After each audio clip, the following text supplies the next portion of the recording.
Hello, everyone. Thank you for tuning into my channel.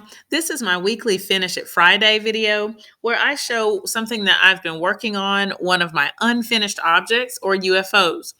This particular quilt that I'm working on is called the Heartstrings quilt, and I'll tell you some more about it in just a few minutes. If you are new to my channel, welcome. I'm so glad that you're here. If you like the content that you see, please subscribe to my channel. You just have to click my picture in the bottom right of this video and you will be subscribed and join our quilting community. I typically put up at least 3 videos a week. You've chosen the perfect time to join the community because we're currently in Vlogmas in July, which is when I make a video every single day for this month.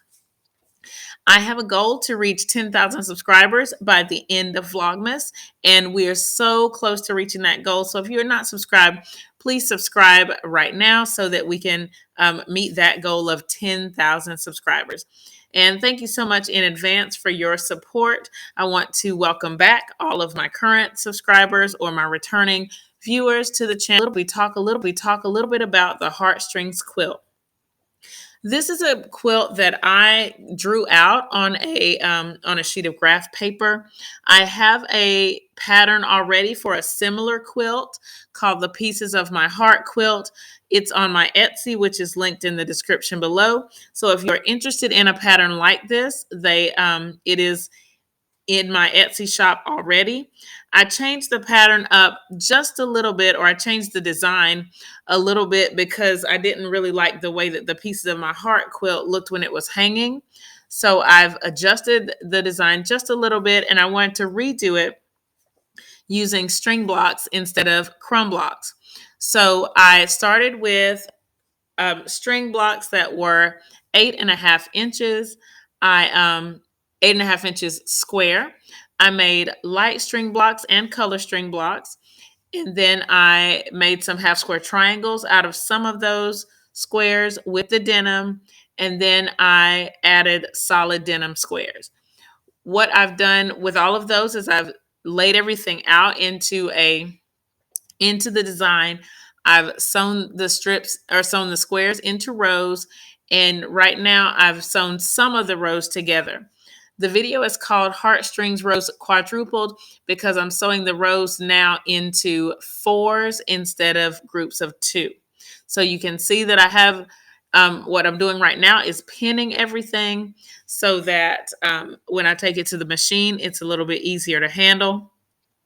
The challenge with this quilt was that I used some recycled denim or upcycled denim in the squares. Some of it is from old jeans. Some of it is from denim that I had.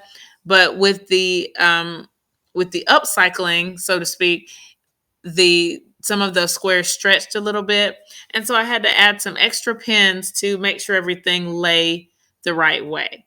And so to keep it from stretching as I was stitching. What you're going to see in this part of the video is me stitching the stitching the denim on the sewing machine. It's kind of a large piece on my little sewing table, but I'm able to get through it pretty easily because I have pinned.